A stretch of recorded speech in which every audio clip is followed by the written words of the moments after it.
Friends and subscribers, time for a heart-to-heart discussion on a topic that I haven't really done a good enough job of clarifying, and a topic that I probably should do more clarification with, because someday I'm not going to be around to tell the tales, all the tales.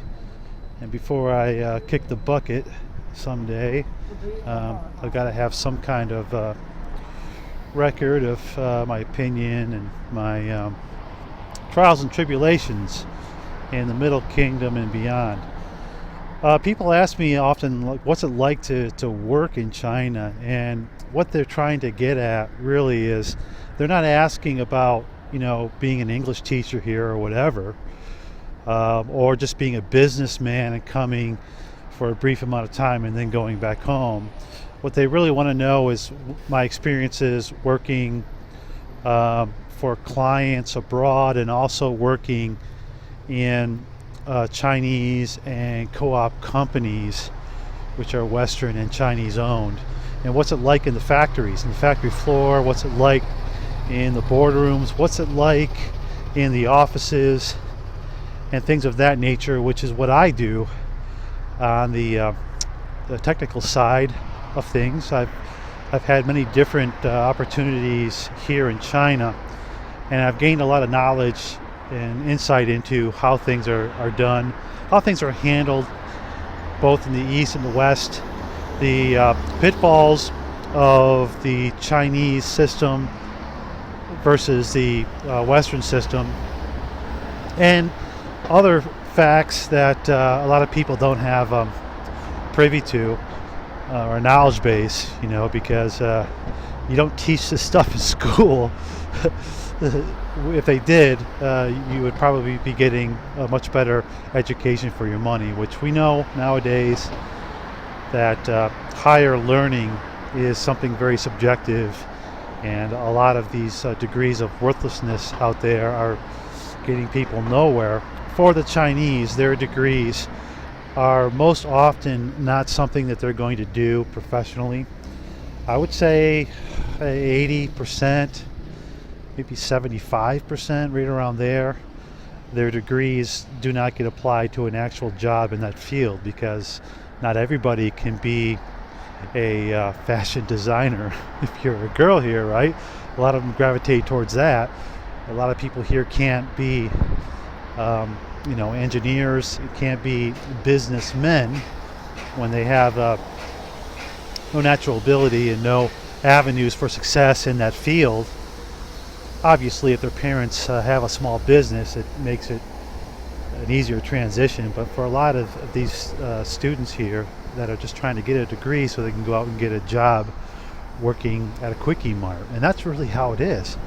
The degree gets you in the door to all these other entry-level jobs, because there's so many people here that you can't just go from high school to an entry-level job. There are too many degreed people out here that will be fighting for those jobs, because they'll get the government minimum, because there is a minimum wage here actually, and maybe they won't do much work at all, but for a first job, that's acceptable. That's acceptable. You don't see high school kids working here. It just doesn't happen. At least you don't see them legally working here. It usually starts after college. It's not like the West, where you have part-time jobs after school. When I was in high school, I always had a part-time job, or at least wanted a part-time job. Sometimes they weren't really accessible, or I was just too plain lazy to do so.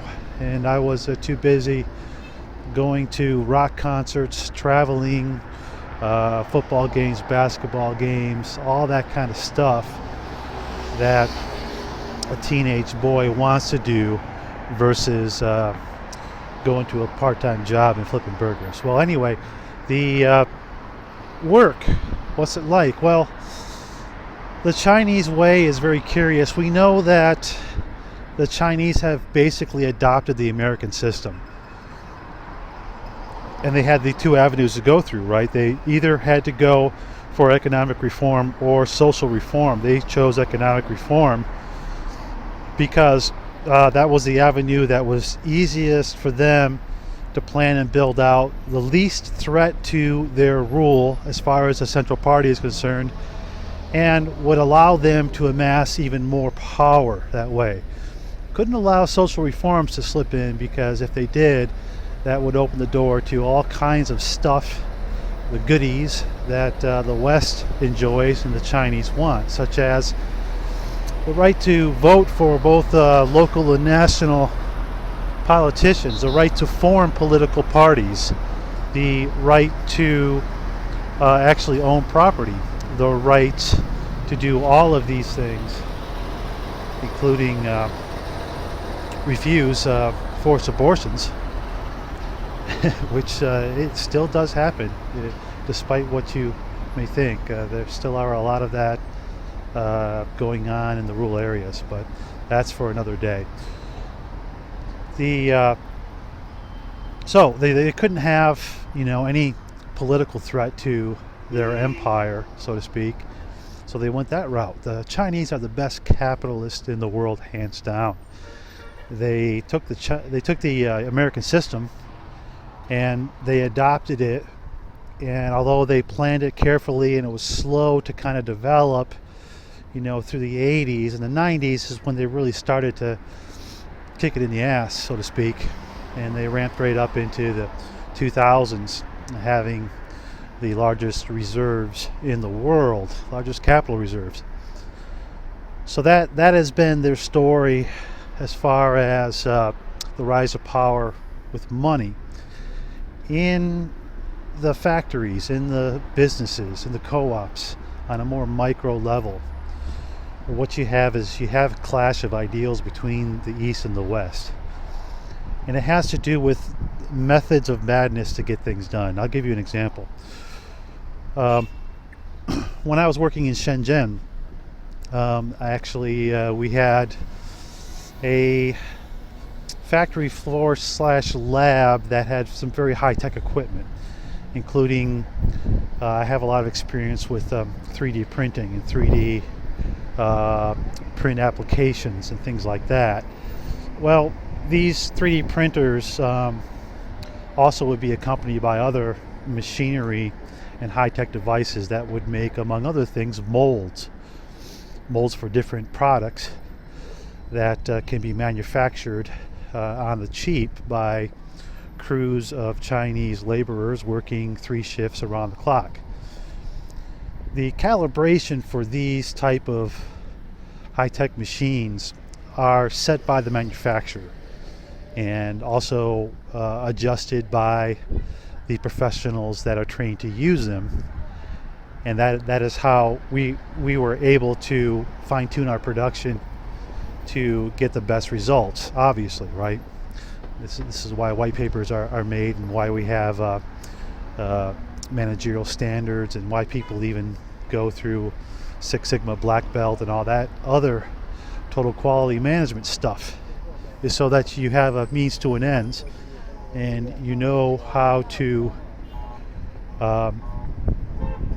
nip the problems in the bud, because you've gone through those styles of management and styles of how to operate and do project management. Well, we would go through a process where every day we would set the machines to the correct calibration.